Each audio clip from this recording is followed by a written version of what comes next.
आता सर आपण सोयाबीनकडे वळूयात. सोयाबीन बाजारामध्ये नेमकं काय घडतंय? आपण बघितलं की अचानक सोयाबीनचे बाजारभाव जसं अमेरिका आणि भारत यांच्यामधले ट्रेड डील स्पष्ट झाली, पुढे आली. त्यानंतर अचानक सोयाबीनचे बाजारभाव कमी झाले होते. पुन्हा परत काहीसे वाढले आणि चढ उतार सुरू आहेत. तर सोयाबीन बाजाराकडे तुम्ही सध्या कसं बघताय? हे जे काही चढ उतार दिसून येतात, हे कशामुळे दिसून येत आहे? कि 5800-6000 रुपए के प्लांट के रेट थे, वहां से एक बहुत बड़ा शार्प करेक्शन प्राइजेस में आया, क्योंकि प्राइजेस नीचे के लेवल से 1000 रुपए बढ़ चुकी थी। 5100-5200 की, मैंने 5300 की भी रेट सुने हैं। सबसे बड़ी अनिश्चितता जो थी वो थी कि शायद यूएस से हमारे यहाँ इंपोर्ट अलाउ कर देंगे।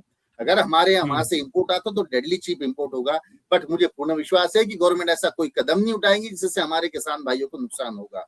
तो मुझे लगता है ये एक मात्र पैनिक था, एक भय था, एक डर था जो लोगों के मन में हुआ, और उस पैनिक सेलिंग में काफी लोगों ने माल बेचा है। बट मुझे लगता है कि अभी जो नई सोयाबीन आएगी वो अक्टूबर नवंबर से पहले हमारे यहाँ कोई सोयाबीन नहीं आना है, ना ही हमारे यहाँ इंपोर्ट होना है। हमारे पास पिछली जो फसल थी वो भी करीब करीब 90 से 95 लाख टन ही थी। इसके बाद हमारे यहाँ एक्सपोर्ट भी जितना होना था उतना ही हुआ है।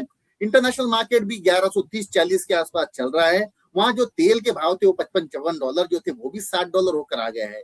तो सभी तरह से, सभी रूप से, इसके अलावा जो कैटल फीड के रेट है वहां पर भी 15 से 20% का इजाफा हुआ है। तो मुझे लगता है वो निश्चित तौर से सोया मिल को भी सपोर्ट करेगा। किसी तरह से मुझे कोई पैनिक सोयाबीन में हाल फिलहाल नजर नहीं आता है। डर कर, घबरा कर अभी माल बेचना नहीं चाहिए। मार्च एंड तक का बिल्कुल विश्वास करके इंतजार करना चाहिए।